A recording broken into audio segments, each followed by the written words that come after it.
Good day mga utol, welcome back to Reels. So ayun,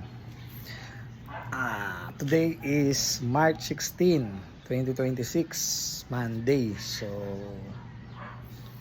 ayan, kakatapos lang natin maglinis ng motor. Ayan, motor natin. Ayan,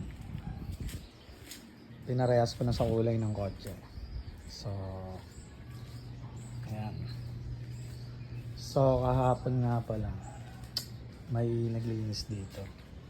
So na-share niya lang, sabi niya maganda daw talaga yung ano natin, car shampoo. Kasi sa car shampoo natin may halo na pong degreaser yan, and may halo na rin wax.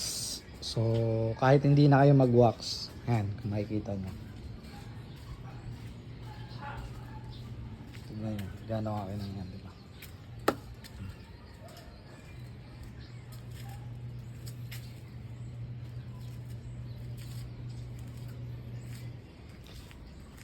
So quality talaga yung ano natin, car shampoo natin. Isa yun sa mga binabalik-balikan ng mga customer natin. So muli, nagpapasalamat ako sa mga walang sawang na pupunta pa rin dito para maglinis ng mga sasakyan, yung motor, kahit mga bike. And ayun, maraming salamat din sa mga nagre-refer, sa mga tropa, mga brads, ng mga rider. So yun lang muna sa ngayon mga utol. Mamaya motor naman ang ihanan natin ulit.